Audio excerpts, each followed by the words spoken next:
Welcome back to Tacticians and You, where I didn't write my intro line for this, so I'm just going to cut to the chase. Blacknight is an interesting case. She clearly fits into the Sleep Knight's niche as her kit is focused on sleep, but she ends up having more use cases than Bidden, her fellow 5-star tactician.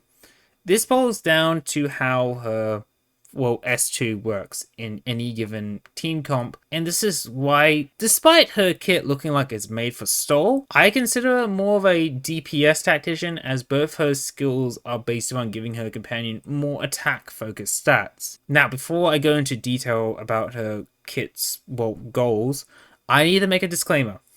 Out of all the tacticians I'll be talking about in this video series, Blacknight is probably my least favorite a lot. Like, don't get me wrong, I still like her, but compared to the other tacticians I own and tried out for this video, she is my least used one, and I do plan to get into why I feel like that about her, but we need to really just talk about the kit first. Blacknight's premier skill is her S2, but I do want to spend some time on her S1 as it still has its uses, even if they're a bit, finicky. S1 is a simple overtime heal for a summon, Slumberfoot, which turns into an attack and attack speed buff for 10 seconds if interrupted by an attack. This is a really good skill, considering one of the key flaws of summons is the lack of ways to directly heal them. The overtime heal isn't even that bad, as it's a 13% max HP heal per second over 10 seconds, turning into a 14% with a single mastery point, but you don't even need to full channel the ability, because Slumberfoot can recover all that health with it from this skill in 3 seconds. The only reason you would want to chase M3 on this skill is because it's a 55% attack and attack speed boost at M3, while it's a mere 40% at skill level 7. Her S1 makes her a really good for temporary solo lane holding because of her summon becoming, self-efficient, with the only real downside being its finicky nature. You see, the heal can just be interrupted by any attack, including ranged ones, or even AoE splashes, which also means you may end up wasting this skill's other upside. This skill also has the best DP generation between the two skills, with an instant 11 DP on skill use, but considering how useful this skill is, I 100% wouldn't recommend using it for that purpose, even when the skill is at M3 with a 25-second downtime. The heal and attacks boost is just way too valuable to waste for just some DP. With these two factors in mind, using S1 Blacknight becomes more stressful compared to just using her S2, but I would still 100% recommend using it when you need it. S1 just adds a lot of survivability to her summon, which Slumberfoot needs, because look at these stats.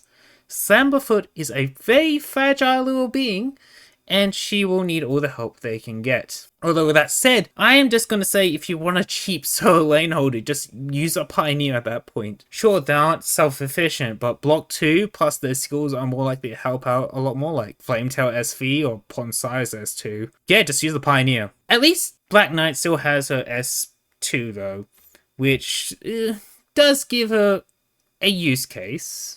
S2 is probably the skill a lot of people know her for, since it gives her a spot in Sleep Knight squads. At the press of a button, Slumberfoot will sleep all units around them and start attacking them with AoE arts damage. At skill level 7 is a 5-second sleep, with the AoE arts being a 150% damage increase that lasts for the duration of the sleep. With M3, this pushes it to a 6-second sleep with a 200% damage increase. To further add a cherry to the top, this skill comes with 2 charges at skill level 7, which means you can just sleep the same target back to back for 10 seconds, pushing 12 seconds with M3 if timed properly. Its DP generation might be small, but still a worthwhile skill to use. It's the skill I use the most when I am using her, because it just lets her fulfill the dual role of DPS and stall. She also happens to be the best enabler for the other Sleep Knight DPSs, Blemishine and Avado. With Blacknight, you can combo her with one of these two, or even both of them, to hold down a lane. With Avado specifically, Syncing Blacknight's S2 with Arado S2 really helps with Arado's damage output, although S1 allows her and Blacknight to just run a really good basic sleep stall comp as a duo that you can slot into any squad. Also, less micromanagement for that lane. As for Blemishine. Well, Blemishine works as well, since she's a free block that does extra damage to slept units.